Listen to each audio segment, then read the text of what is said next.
one of the basic teachings of Yogacara Buddhism, or Cittamatra, consciousness only, and it's a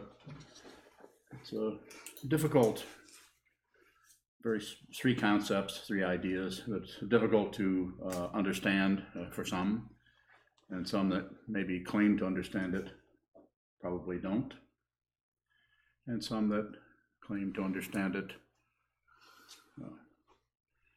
may understand it and they may not.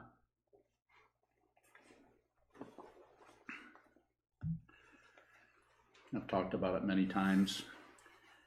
I'm not particularly a scholar. I'm not a scholar at all.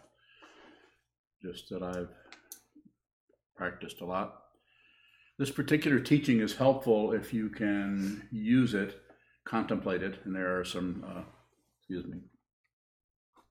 there are some reference materials that I can mention. The Samdhinirmocana Sutra, the Lankavatara Sutra, and a very good reading on that is by the contemporary Tibetan Buddhist master, Khenpo Tsultrim Jamso, called Progressive Stages of Meditation on Emptiness. Very small book, but a book that he's still around. He's in his 80s. He told his students to read 10 times. So, such a difficult teacher he was, or is. So, those three modes, three own beings, three kinds of ways of talking about existence are described this way: dependently arisen, dependent origination, or the Sanskrit is Paratantra, the imaginary nature, the imputed nature, which is Parikaplita, and the perfected or absolute nature, which is Parinishpana. And it took me a long time to remember those, literally decades. As I said, I'm not scholarly, so I don't pick up that kind of information very easily. However, that information is very supportive to what I'm about to endeavor to describe to you. And that is, I'll say it this way: everywhere you look, you basically see the imaginary nature. You see what you impute, or what you ascribe, or what you project onto whatever's there. Things are there, and we think up stuff. So everything is happening, and we make up things. We imagine this, we imagine that. We like this, we don't like that. We choose this, we don't choose that. We're all in favor of that, but this is over here. We're out of here. Imaginary. We are making up stuff all the time about everything, all the time. And the substrate, you could say, or the platform or the foundation on which we do that is Paratantra, or the dependently arisen. That which looks like a lot of things is separate things, is dependent. These things are all dependent on each other for their apparent individuality or separation. So it's dependently arisen. It has no flavor, no value this way or that way. It's just arising. It's just like weather. It's just coming and going. It's not good. It's not bad. In fact, weather is a good way of thinking about it. Weather is a good way of thinking about this aspect, this way of looking at reality. It just comes and it goes. Nobody's business. No individual caused it. It's just a confluence of causes and conditions that bring about something that looks different than it did yesterday, weather. Whereas the imaginary nature is more like a dream we're having. It's not real. It's more like something we're inventing or making up, even though we might think that it is substantial and is the truth. Sometimes our opinions are made up of things like that. But things are basically unreal in that they are impermanent. Even the ones that show up are always fading into Nothing.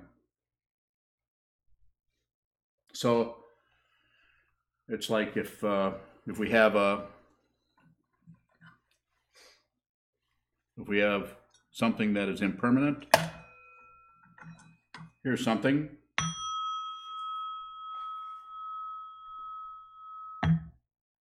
Gone. We might have a memory of that, and if it's just close by, you can even imagine, you can recall how that sounded, but that is completely gone. It no longer exists. This is what's happening with everything, is passing into, it arises and it passes into from whence it came, emptiness or non-existence.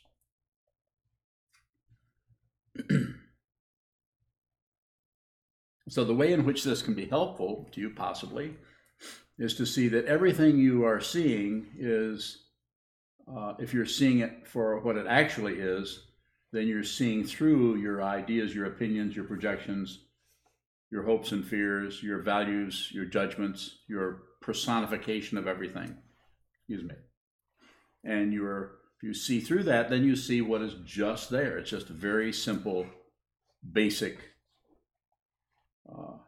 presence.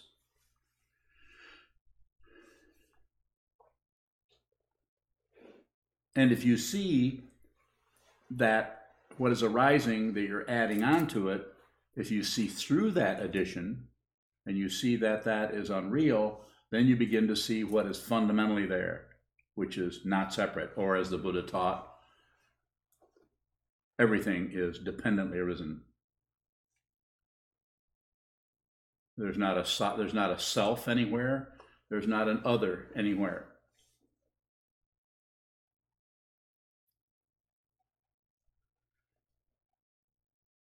And if you see that, then you're actually seeing reality, or the third of the three natures, or the three own beings, the three modes, which is the perfected nature, or you're actually seeing the absolute. Nothing happens there because it is not separate. In order to have something happen, you have to have this and then this going away, or nothing there and then something appears. So there's a constant movement all the time in the relative or the imputed nature or in the dependently arisen. But if you see that it's not separate, if you see that it both does what? It both exists and it non-exists. It's both there and it's not there at the same time.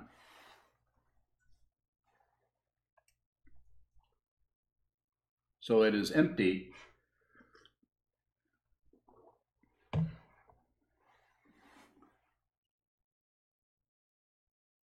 of what you think it is. It's empty of your ideas about it.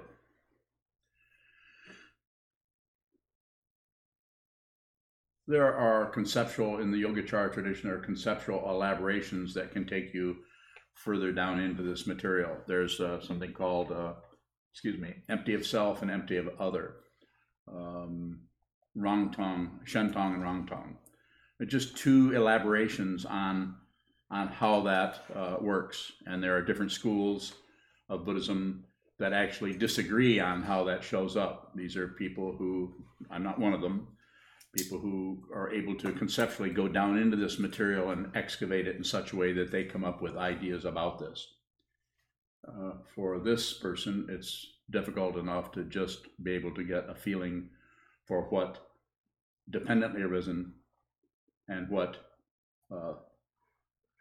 the imputed or the imaginary nature and what the perfected or the absolute nature is. Those three natures, those three own beings.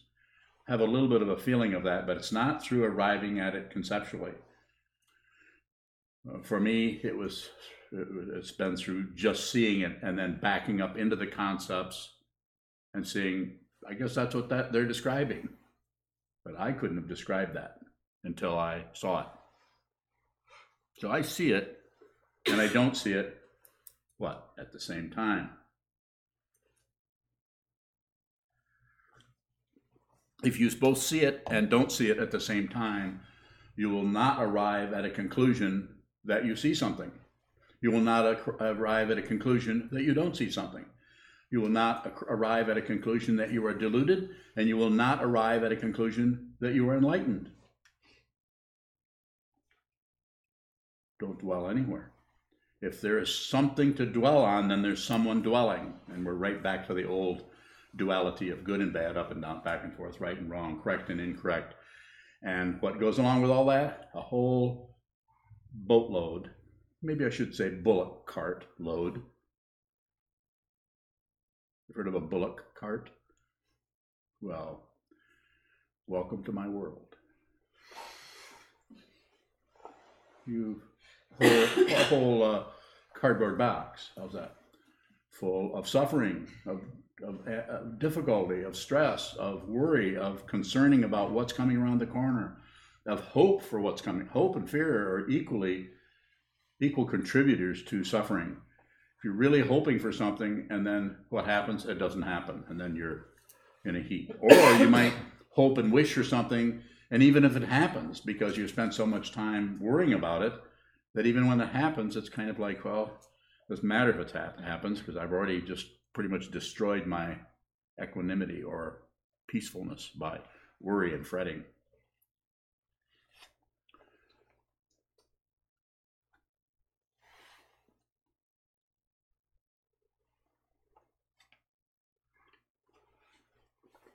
Questions are good anytime you have them.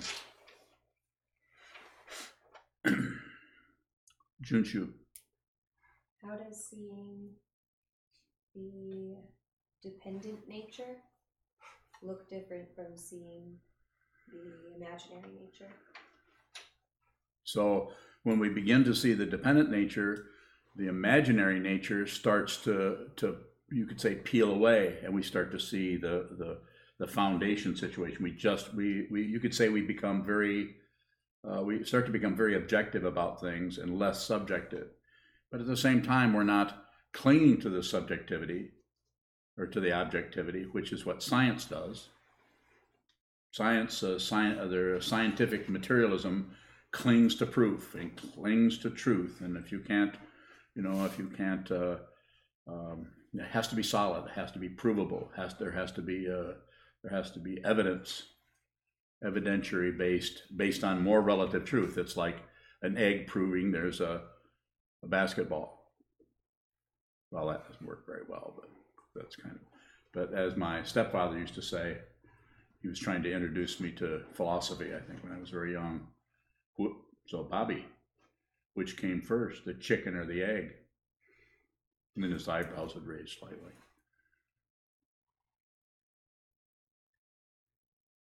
You know?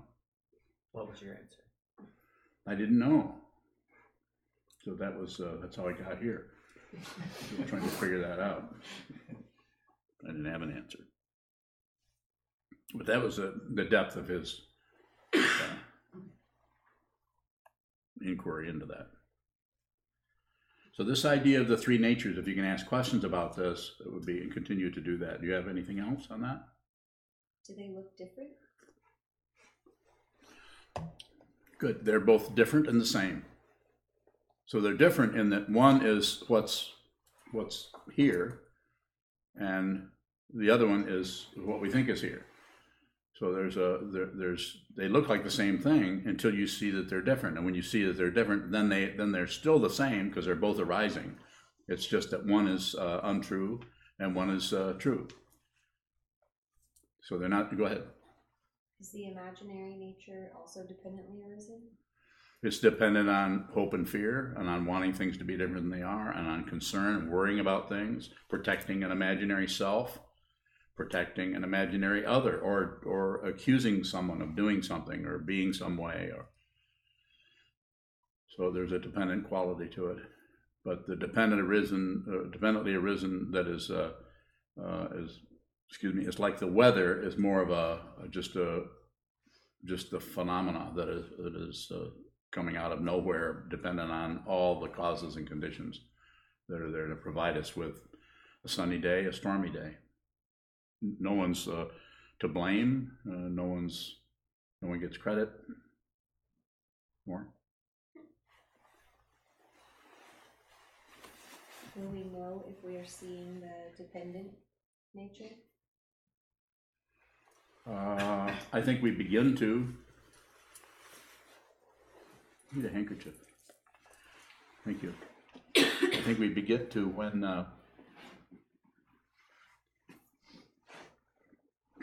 when we see that our subjectivity is starting to we're starting to see through that and see that we've been inventing things or projecting onto things. We're starting to see what's fundamentally there. So we begin to see emptiness. That it is empty of what we thought it was. So that's no longer there. So we begin to see the actual rock instead of the gold bullion or the diamonds or whatever. We actually see that what that is fundamentally.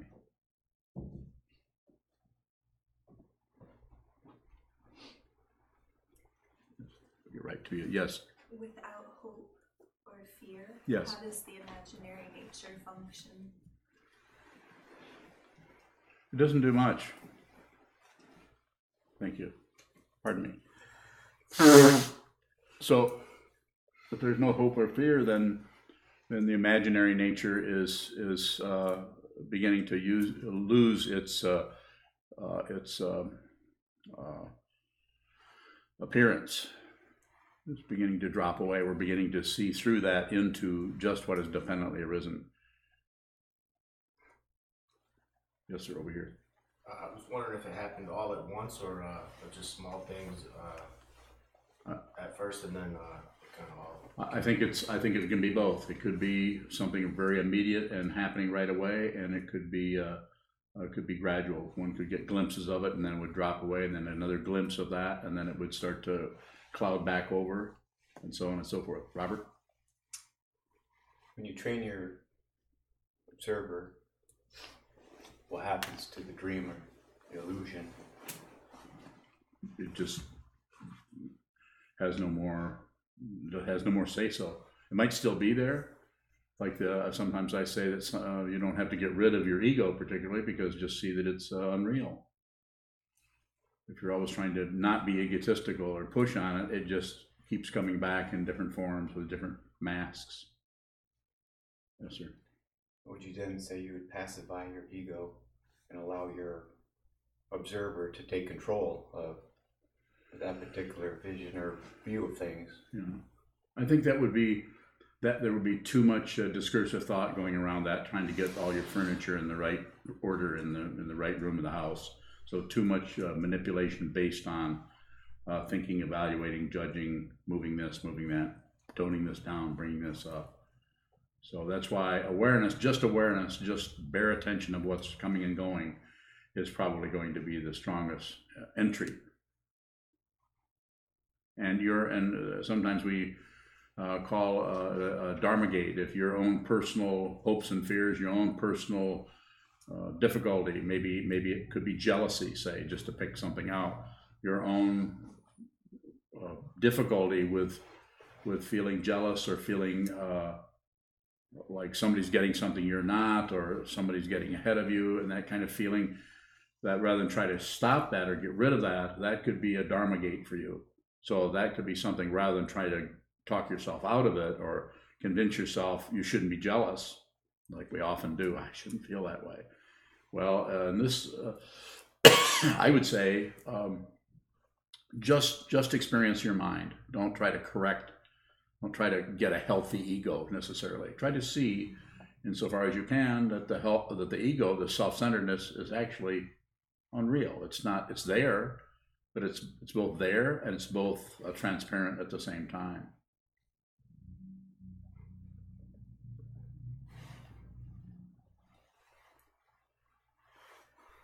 Excuse me.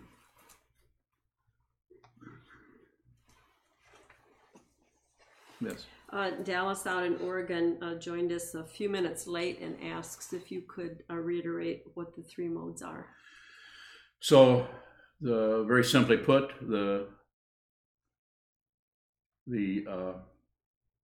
Paratantra, the dependently arisen, everything is dependent on everything else for its appearance. The causes and conditions are untraceable. There are just so many. and they're very, very elaborate, and they're coming from all different kinds of places, and they're creating by working against each other or for each other or with each other, creating a relative situation, dependently arisen, which is what the Buddha was talking about when he said that everything is dependently arisen. And then the next one would be Parikaplita, or the imaginary nature, or the imputed nature. When you look at what is just dependently arisen, just the solid facts of something happening, and we impute or put things on it, like what we think it is, if it has value for us, if it's a good thing, a bad thing, something that shouldn't happen, should happen. This is happening even in your mind, in a more subtle level of thoughts arising and falling. When thoughts arise and fall, take no position. Make no comment on your thoughts. Don't try to get rid of your thoughts. Don't push them down. Then they just take on the personality that you impute to them, or that you project onto them. But this is why the sitting practice of meditation is so valuable to us. Is we just sit down, hold still, and let it happen. Just let the phenomena that is coming in the form of thoughts and so on, just let them come and let them go. Don't do anything with them. Don't accept them. Don't reject them. Don't look away. Don't accept them. Oh, I just need to deal with this. Don't reject them. I shouldn't be thinking this shouldn't be happening. I don't know what I've done to deserve this. And don't look away. I think I'm going to go play some basketball. I think I'll get up, and I've got 2 more hours to sit here, 45 minutes, but I think I'm going to go do something else. Or you're out in a situation, maybe whatever kind of situation, maybe you're at work and you're having a difficult time, and instead of just being with whatever's happening, we want to distract ourselves. So we may, and not that there's anything wrong with stopping for a beer after work. I'm not saying that that's wrong, but to overdo that and use that as a way of covering up what's happening at work or what's happening in your life,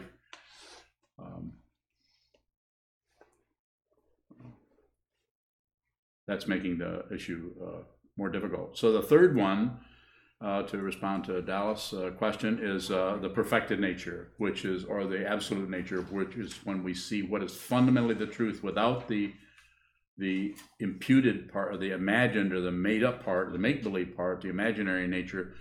Then we see what is fundamentally the case, and that what is fundamentally the case is empty of anything that we project onto it. So it is both existent and non-existent. Some would say that it's empty, and some would say that the perfected nature is the only actual reality. So there's some extensions of that going, different approaches to the Yogacara school of Shentong, Rangtong, and probably other ones I haven't even heard of. But as I said, I didn't learn this by the concepts first. I first saw this, and then the concepts seemed to fit what I was looking at. I didn't know what I was looking at. Yes? How can we practice starting to see the imaginary nature or what we're making up? Yes, by give your mind, in your sitting practice, which you need to do a lot of, and in your post-meditation or getting up off the cushion, interacting with others, give everything the benefit of the doubt. So insofar as you can, even though you feel an intense emotion coming up around something, don't validate it. Don't validate it by adding other thoughts to it about, and there's 2 ways to do it, saying, I shouldn't be feeling this way, that's adding to it, or I have a right to feel this way because look what's happened, I've just lost my canary. I have something terrible has happened, and of course I should feel bad. To validate it either way. Accept it, don't reject it. And the third one, the most difficult of the 3, is what problem? Is to actually ignore that. So one needs to see what is arising, what is occurring, without doing anything with it. And eventually, if one practices and one has sincerity about this, eventually, depending on the karma that brought you into this world in the first place as a living being, the combination of that, along with your intention to practice and see the truth yourself, that will come together, dependently arisen. That will come together in such a way that you will see. Or you might have to You might have to come back 2 or 3 more lifetimes. You might have to come back as an alien. Of course, you wouldn't come back here as an alien. Well, yeah, you probably would. Come to think of it. Yeah, there's aliens everywhere.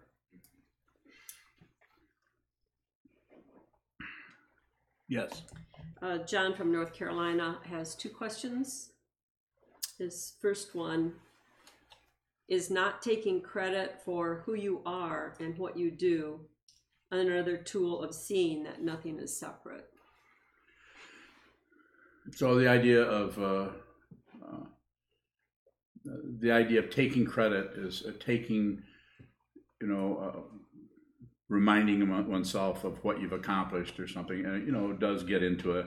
You don't have to ignore that, but a little bit is fine. But we tend to kind of overdo that and grasp at some kind of identity that is accomplishing something, if I'm understanding what John is asking.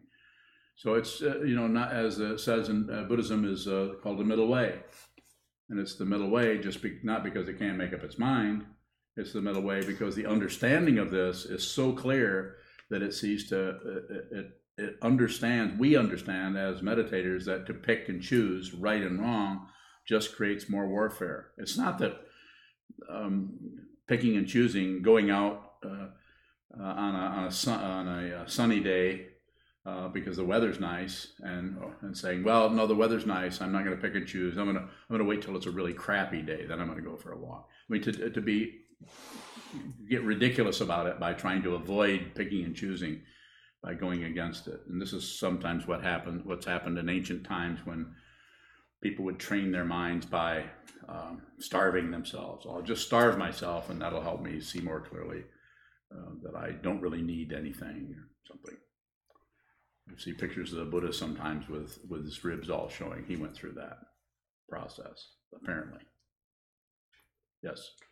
His second question. Dogen says we should think the thought of non-thinking. Mm-hmm. I know he doesn't mean to say don't think, but does he mean not to think about thinking? He means not to, well, of course, he and I are like that, so I know exactly what I meant by that. But I forgot what it was. So I think he meant, I don't know. And of course, what Dogen, a 13th century founder of this particular lineage of Zen Buddhism, he said a lot of things, and this is, it's translated out of the Japanese into our language, into English. I think he was just trying to encourage people to bring your mind, bring your attention, bring your awareness to just the process of thinking itself, and see, can thinking stop? Can thinking be enhanced or speeded up? What is thinking? We kind of know what thinking does. It's bothersome sometimes, and sometimes it's helpful. But we don't know exactly what it is. We don't know what a thought is. You can't find a thought. We all agree that we have thoughts, but I don't know. I don't have a bucket of thoughts somewhere that I could show you guys. Here's what I've been thinking today. How we would do that is where we write a book. Here's what I've thought about. And even that can be full of distortions. Question from Sheldon down in Union City. Yes, Sheldon. You explain this to us and it makes sense, the projecting that we do. What stops us from actually being aware of it, even though you explain it so clearly? Well, thank you. Explain it clearly. We explain it, but then the explanation is just a series of concepts that, because the person explaining has an idea of what that's pointing at. So I'm kind of showing you what this arrow looks like, and you're looking at the arrow, and you're looking at the arrow, and that arrow is pointing into away from the concepts. So we can have the feeling when we start to look at this, okay, dependently arisen, then we lay our ideas on top of it.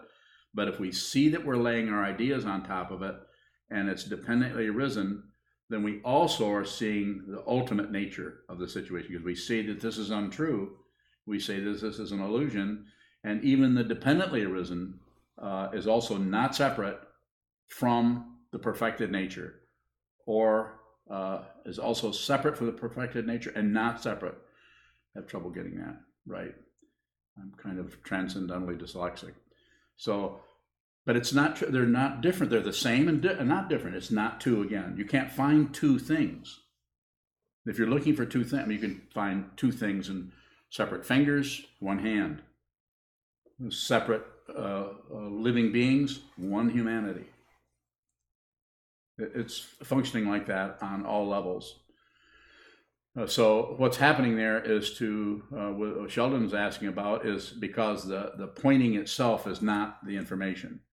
It's like, well, one of the Nishikai, the two arrows meeting in midair. It's like that kind of, it's like, that's impossible. Two arrows never going to meet in midair. But still we have the concept of it. So we have a concept of something that probably is never going to happen. But it just did. In your mind, it happened. Just if I say there's a tiger whose front part looks like a tiger, but the back part looks like a polar bear. You know, you can kind of see that in your mind's eye. So you're welcome. You know, you're never going to get that out of your mind. 20 years from now, if you're still around, which I doubt that I will be, but you might think, I wonder if Sokuzan really saw something like that. I mean, I'm still carrying that picture around in my head. But I can make it even more difficult as the front of a tiger and the back end of a muskrat. More difficult. Want to go worse than that? Front end of a bat.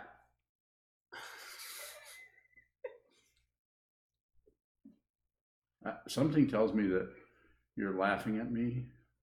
You're not laughing because that's funny, because you're... I was wondering which end, like, where the dividing line of a bat is for the Right? Yeah. This half is the bat. That half is the Portuguese man of war. No.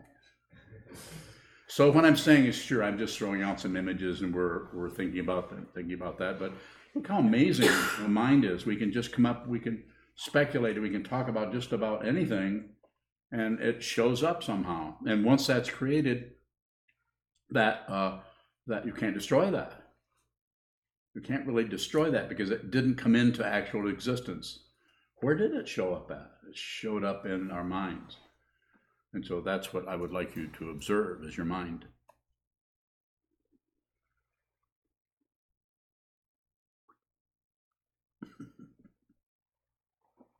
Jeez, that is really tired. But can't go to bed yet. A little bit later. Yes, Junshu. When you talk about seeing the dependent nature through the imaginary, it sounds like we might kind of lose some relative idea of things, of what we're looking at. Yes. Does that make it difficult to function in a relative world? I think it could at first, but if you have a teaching, you have a teacher, you have a sangha, you have a community, I think that helps, because then you have, it's not so much that you have some kind of agreement. It's not like a belief system. It's like an encouragement for you to use these teachings to move with your own awareness into a fundamental understanding, a realization of what this world is, so that you won't necessarily agree with it, disagree with it, or ignore it. Those are the three ways we avoid reality. Is we agree with it. We agree. We just jump on it and clamp, even though it's morphing all the time. It's changing. We lock down. It's called an opinion.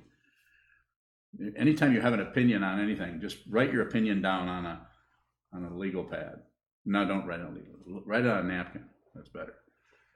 And write it, and then just look at that and watch how that's starting to change already. Even your own opinion that you just wrote down. I think all lizards are ugly. You'll start seeing beautiful lizards.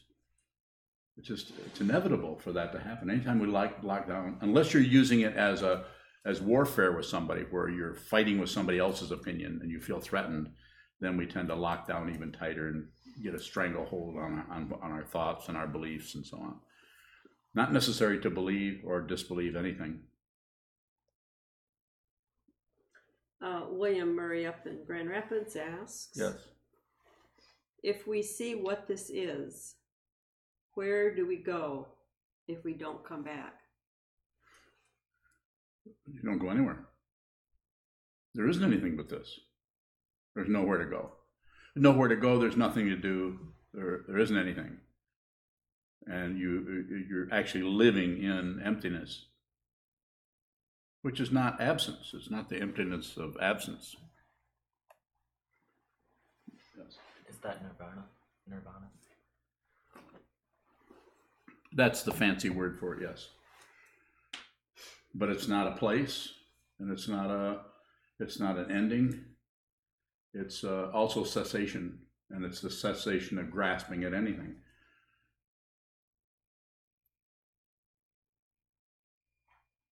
When we start to see through the imaginary nature, it might feel like, to me it seems like it might feel like we're falling or Yes, losing. falling is a good one. How can we not grasp onto more relative supports? Don't grasp onto relative supports. Wait and see if you hit bottom. If you don't hit bottom, why grasp anything?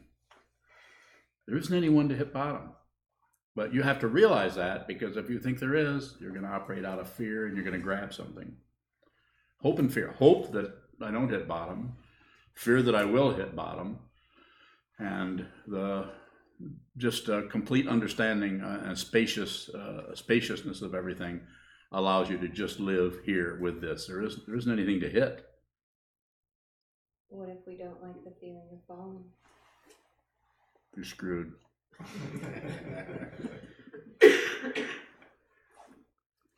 In a good way.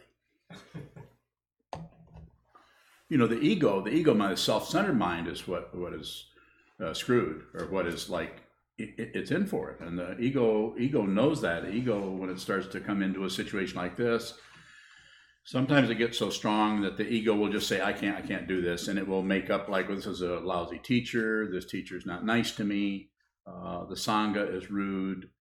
The community is rude. I just don't want to be here anymore. I don't like this. I'm not ready to do this. And that person will leave. And we have had people do that. And they are not doing anything wrong. They're doing what they need to do. They're not ready for this. They're not ready for this kind of a path. And this path can have that kind of feeling. You're starting to fall, and you don't like that feeling of losing yourself, losing your identity, losing everything. But if you don't do anything with it, you'll notice that it's not a problem. It's only a problem to someone who is upset and grasping at a self and trying to be something solid, trying to solidify themselves. Yes. Shane from California asks, when thoughts become an obsession that compel you to act, how much effort should I put towards not adding when the effort to not add causes warfare? Please don't say sit more unless you have to. Well, I do have to, so sit more. I do have to sit. You said, don't say sit more unless I have to. And I do have to say that, Jade. I have to say it. I'm sorry, I really am. I'm sincerely sad that I have to say that to you, but sit more. Sit a lot. Schedule yourself. Oh, he meant it the other way around. Please don't say sit more. Unless you have to. Is that what he said? Shane, you need to come back here and do a solitary retreat. About a month would be good. We'll take care of you. You can be right in that apartment right above the Zendo. We'll bring your food to you. No? Okay, you got to take all your food in.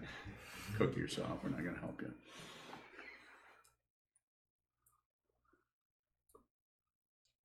Do you want his question again?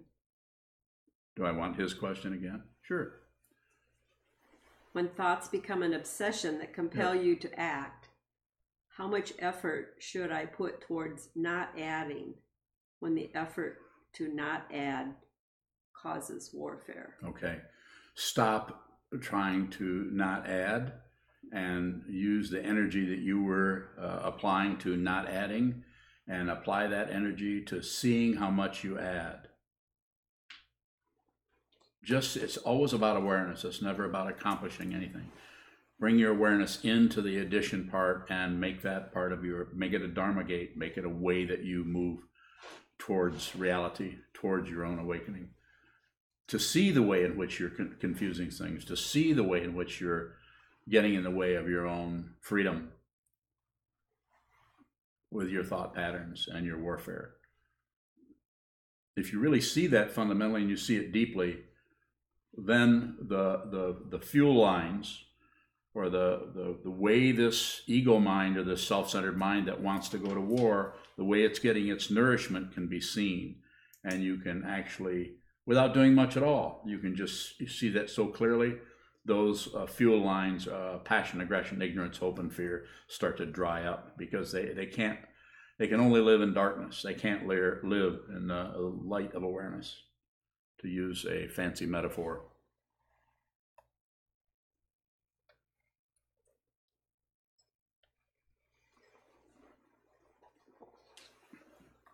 Oh, we have all kinds of time to come up with questions. Sir Robert. Talking about the fear. Yes. Losing the fear of understanding the dream and the illusion, and then grasping, as it mentioned, grasping for something. If you allow that fear to just stay there for a moment, does it transcend into something else? It could, but it's certainly not going to if we clamp down on it and it, goes under the carpeting somewhere and hides. Have to let it be what it is. Take a soft approach towards it, just like you with your being a counselor, just like you would with someone who came into your office to get help from you, and they were having a lot of difficulty, having a lot of warfare going on internally. You would have some understanding and some consideration, try to make them feel as comfortable and safe as possible so they could begin to work with their negativity. So it's always different. And some people are never going to meditate. It's just they're not into this. They're going to do something else. Some people really, maybe the only thing that can help them is some kind of medication. Other people need a lot of counseling, a lot of talking. Some people just need something like a 12-step program or something. Need some kind of strong community that they can really share with and feel safe. So there's no right way to do this. There's just lots of ways.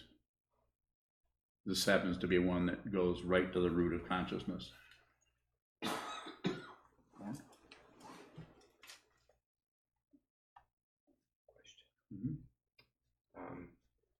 Personally, if you allow that fear just to stay there, and you recognize it for what it is, does it ever elevate itself to something else? And I use elevate very kind of loosely, just for a second. It could. What could happen, to use concepts to describe it, is you could see that the fear is there, but there's actually no one who's afraid. So you could have a feeling of fear, but because of your practice, because of your awareness practice, you would have the sense of a strong, solid self had started to disintegrate. When that self has completely disintegrated, you don't really care what happens. I'm not saying you don't notice it. Well, this is uncomfortable, this is comfortable, but you don't take it, what's the conventional way of saying that? You don't take it personally. Because there isn't any person anymore. And it's also, when you look there, it isn't like you see a big, burnt spot in the carpet.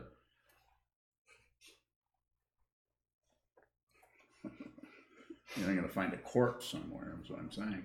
But you'll see that there really isn't any. There never was anything there. So you actually realize that there never really was anything to be particularly concerned about. Yes? Further questions? Shane has another question. He asks, what is the fundamental way we add?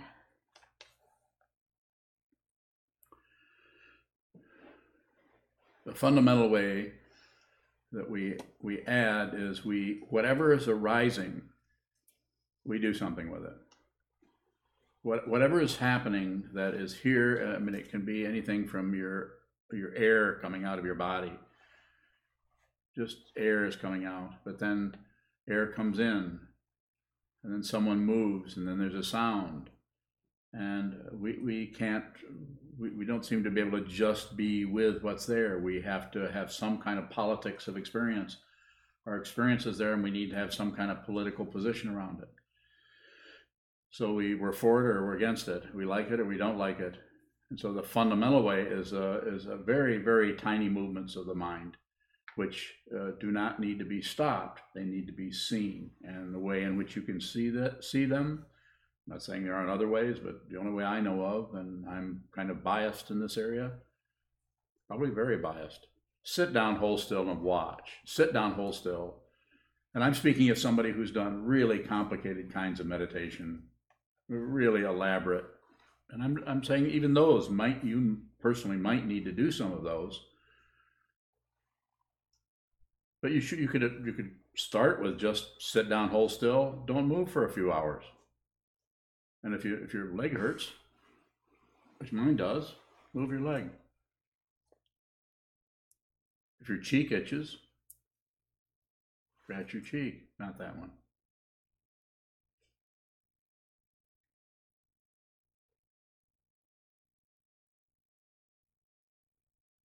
And just observe what's moving with your six sense fields, including the mind. Just watch what comes and goes. Birds outside, chirping, fine.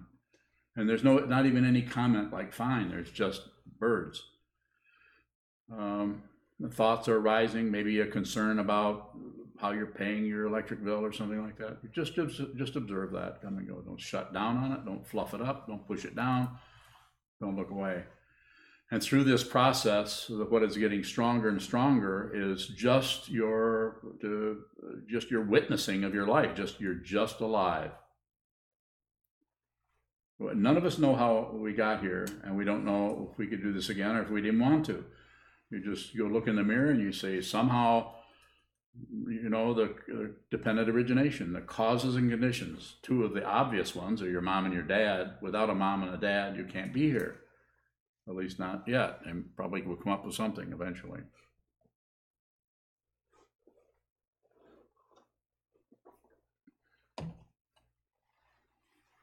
So a very simple, to see the very, very subtle activity is to undertake a very subtle kind of action, which is not action out in the world, mowing the lawn, chopping down trees, driving at the Indy 500, but actually sitting down, holding still, and watching allowing the mind to just settle and seeing there's all kinds of activity happening on a very subtle level called consciousness. Deep consciousness is in some kind of motion about something else all the time. It's always looking for some other thing until it doesn't. Michelle. So is that how we begin to see that there is no self? Yes. Because we look at what's moving, and then at some point or points, you might just spontaneously turn around and see if you can see who's seeing this. So there are even practices. There's one in the Hindu tradition called Atma Vichara, or self-inquiry. Atma Vichara. Atma is a self, Vichara is to look into. So we sit down, and Ramana Maharshi, a Hindu sage of the last century, taught this to his students. Sit down and say, who's seeing? And then if something comes back, I am, then who is that? Who am I? And then it says, I'm me, then who is me? And then there's a constant returning to simplicity, returning to the simple inquiry of it. And the way, I'm not saying you couldn't use this, but what I would say is just don't do anything. Sit down, hold still until the self-consciousness begins to arise, and you have the opportunity to take that which has been looking out into the world and turn it around. And it's a different timing for everyone. There might be a time 3 months from now, 6 months, 6 years from now, when you've been sitting and sitting and sitting, and there's just a time where suddenly or even gradually you start to go in deeply inside to see who's there, who is there. Is there a solid being there that needs support? Is there a solid being there that needs protection? Is there a solid being there that is sensitive to criticism? If you see who this is, you both will feel criticism, and yet it won't mean anything because you'll feel it, but there's no self that is feeling that, so there's no defense for it. There's not. You might feel it might still hurt, but there's no one who is in pain.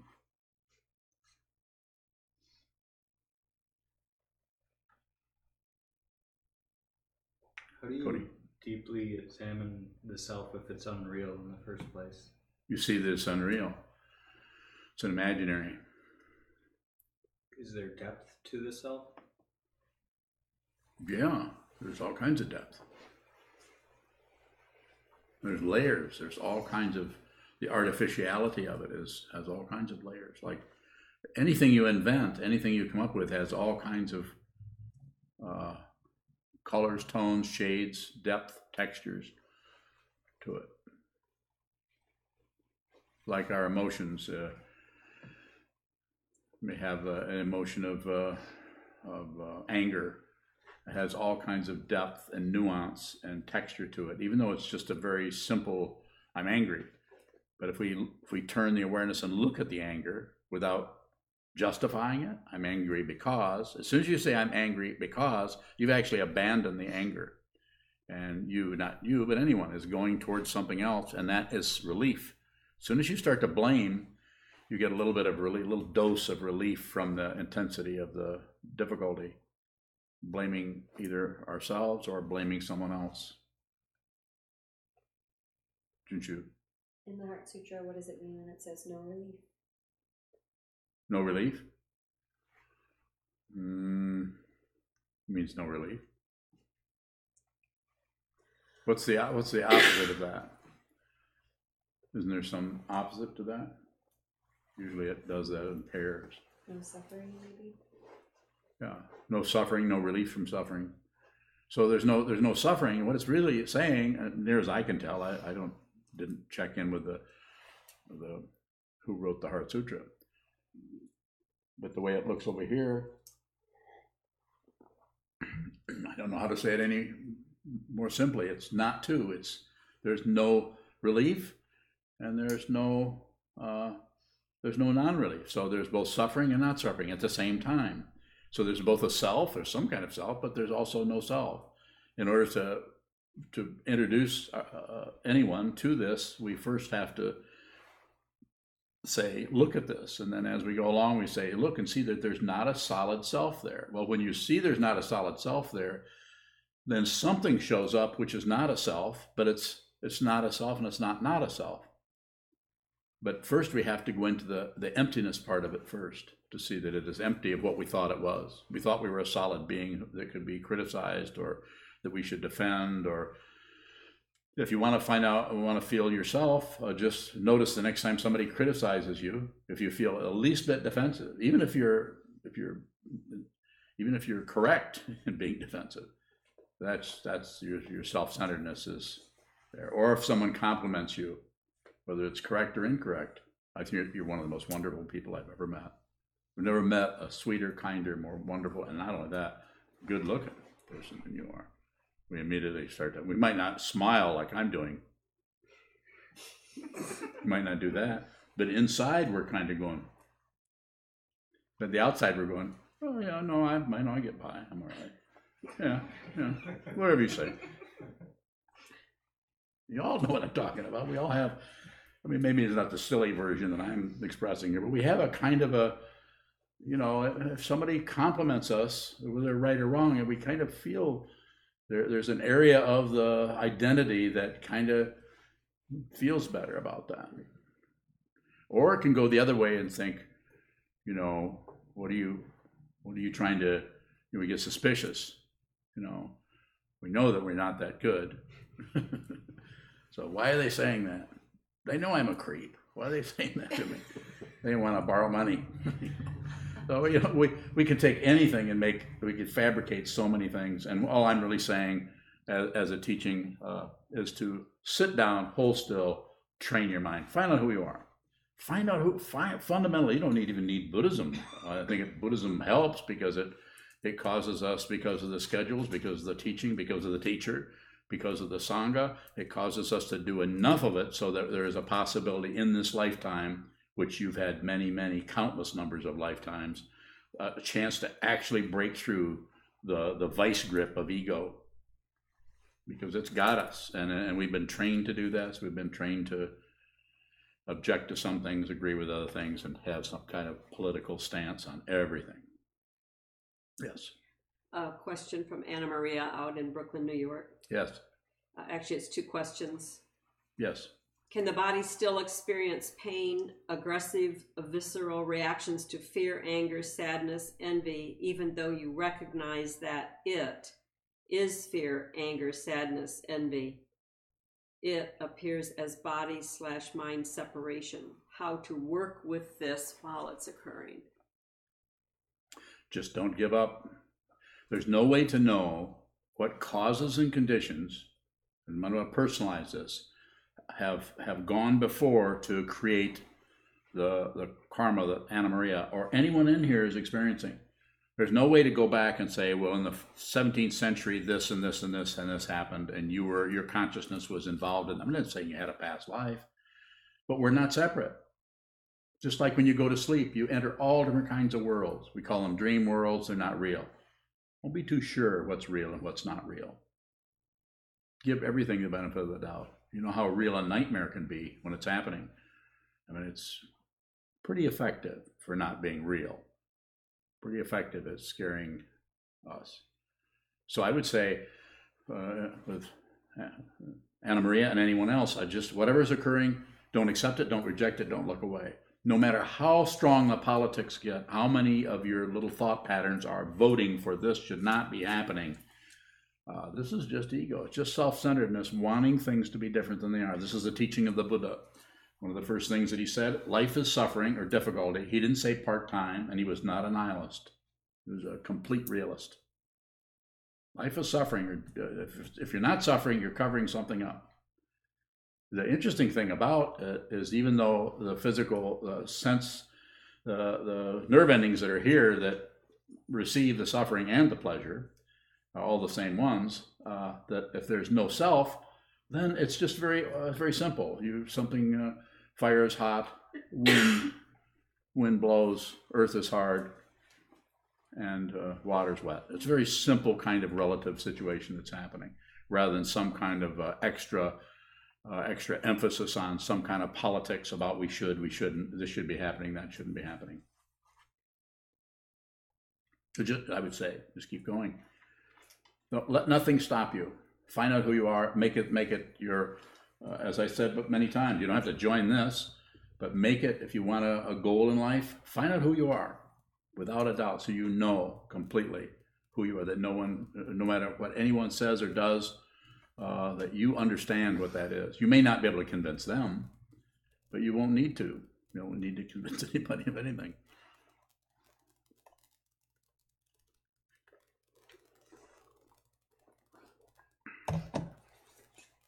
One more question, Michelle. So what do you do if you feel empty? Don't do anything. Continue to feel it. Nothing lasts. So the feeling of emptiness, especially if you do nothing with it, if you don't think up any philosophy about it, or you don't say, well, this must be the emptiness that the Buddhists are talking about, or don't do nothing with it. Just observe that. Just watch what that does. It won't last. It will probably change into some kind of fullness of the emptiness. Actual emptiness, the realization of emptiness, is completely full of what you were missing all along by projecting all kinds of personality onto it. There isn't anything that doesn't belong to you. There isn't anything that isn't your, every cardinal that flies by out here when May gets here, every one of them is, you're not separate from it. But human beings just ignore that, and they opt for their own internal struggle about themselves and about others, and who's getting ahead and who's winning and who's losing. And death comes without warning. This body will be a corpse. At that time, the Dharma will be your only help, or the Dharma of the truth. Practice it with exertion. Find out who you are. You don't have to believe in Buddhism. You don't have to believe in me. You don't have to ever come here again. Unless you're a student of mine, then you better show up. With lots of money, of course. No, you don't need any money. Yes? You getting ready to bow? No, You could have been standing on the end of a diving board. I could have. Okay, I think everybody is asleep. Shizan and Senshu just traveled for 35 hours on a plane, wasn't it? 35 hours? Planes, trains, and automobiles? Yeah. So coming back from India, he decided he didn't want to stay there. And even though Senshu tried to talk him into it. Okay, very good. Thank you so much.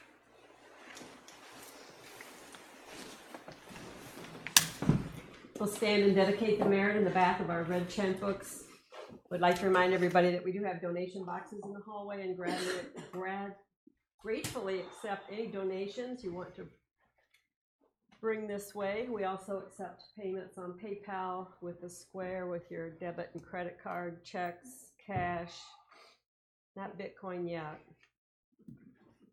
but come and talk to us. May the merit of this penetrate into all places, so that we and every sentient being together can realize the Buddha's way. Jiho san shi shi fu shi son mu sa moko sa moko ja the 10 directions, the 3 worlds, all Buddhas, all venerable ones, Bodhisattvas, Mahasattvas, the great Prajna, Paramita. O Buddhas and Bodhisattvas of the 10 directions and the 3 times, please hear us. Please come down out of the light and protect Sokukoji Buddhist Temple Monastery, our Sangha, families, friends, and visitors. Heal everyone who is unhappy, sick, or suffering, and fill them with light.